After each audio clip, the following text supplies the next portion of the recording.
Hey, my name is Jobby, and Godzilla Minus One was really good, which at this point is not a controversial statement to make. Oh, this is the Godzilla movie that I've always wanted. And in hindsight, why haven't we gotten a Godzilla movie like this since the original? And what I mean by that is a character-driven story where the humans aren't just filler that we as an audience have to endure to get to the cool kaiju action. In Godzilla Minus One, the human story is the movie. And if you just plucked Godzilla out of there, it would still be a really good film about PTSD, survivor's guilt, sacrifice, family, friendship, and the ultimate point of the film, the high value of life. And oh boy, does the movie hammer that point home with the scenes of Godzilla destruction. We can talk all about the human drama, but I'm sure that the majority of you are gonna be watching this movie for Godzilla himself. And let me tell you, some of the best Godzilla action that I've ever seen. And not just because it's cool, which it is, but the sheer brutality of it, the intimacy of it. Throughout all the destruction in Godzilla Minus One, you actually feel empathy for your fellow man, which is kind of a new thing for me. The movie does not let you forget that throughout Godzilla's rampage, human lives are being lost. All the actors do a great job at conveying the sense of helplessness and fear as Godzilla is literally stepping on him and chomping down at him. Not to get too deep into spoilers, this isn't a spoiler review, but I've never seen Godzilla put his mouth on a person before, and the atomic breath scene,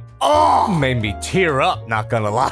And not in the way that Shin Godzilla's atomic breath scene made me tear up. When you see your favorite scab laying waste to Tokyo in that film, you're watching in awe and with a little sympathy for Godzilla because of the music that's playing. Big soft spot for me, I even covered the damn song. But in Minus One, there's still that sense of awe, but with a palpable sense of dread and fear, and the overwhelming need for our main characters not to get hurt. Definitely a first for me when watching these Godzilla movies. I usually do not give a shit about the people, especially in the MonsterVerse movies, but this movie's story is so good and so touching that I actually gave a shit about the human characters, and I even remember their names. Koichi Shikishima is such a strong protagonist, as well as Noriko, Cap, Doc, Kid, shit, even Akiko, the little girl in the film. You do not want to see any of them get hurt. Sumiko, though, she could die.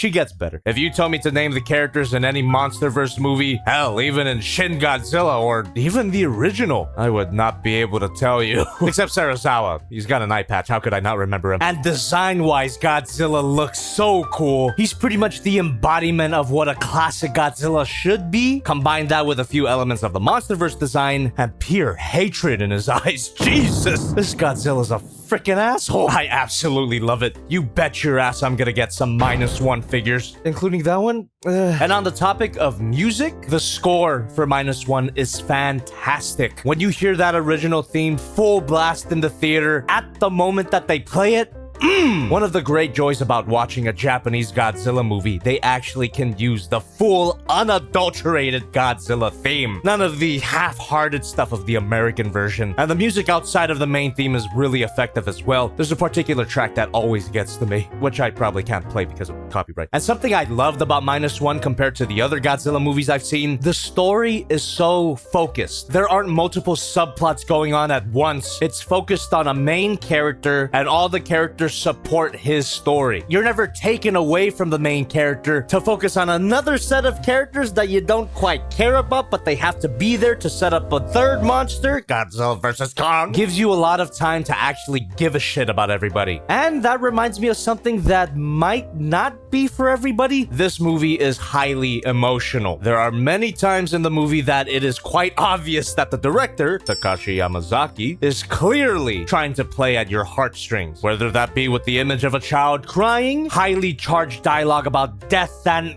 unaliving yourself. It was really effective for me, but I could see some audience members finding it a little too on the nose. And something that I don't see a lot of people talking about, the acting might be a little too on the nose. I personally didn't mind it. I grew up with a lot of Asian melodramas, a lot of my mom's lakan, so I was used to the sort of heightened, over-dramatic style of acting that's in this movie. But admittedly, there were times when the acting was a bit noticeable. Not to give too much away, but but there is a scene between the main character and his love interest, and the dialogue in that scene is super heavy and dark. But the sort of acting that's used to convey those ideas, it's kind of like this and oh, I think I'm dead and you guys are ghosts and oh, it was kind of noticeable and it took me out a little bit. Not to downplay the acting ability of the cast, when the emotional beats hit, they really do hit. That scream from the main character that you see in the trailer, super powerful in the movie. Also, every time the little girl cried, it was so realistic that I couldn't help but wondering how the hell did they get that girl to cry for real? So that thought also kind of took me out of those moments, but that's not the filmmaker's fault. Just my concern for that kid, I guess. And in the movie's defense, it establishes that hyper-dramatic tone at the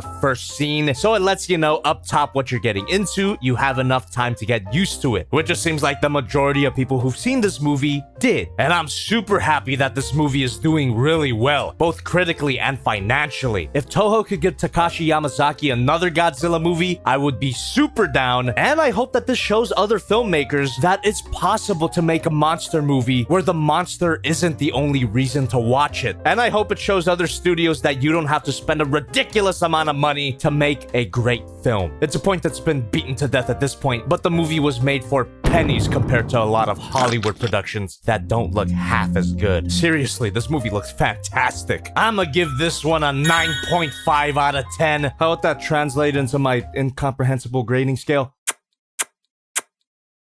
And I'm gonna give it the honor of being my favorite Godzilla movie. You know, besides Final Wars. So what did you guys think of this movie? Leave a comment down below. And also let me know, what's your favorite Godzilla movie? I'll see you next time with a double toy review. And just like our main character, Koichi Shikishima, I'm gonna go ask myself if I still want to live.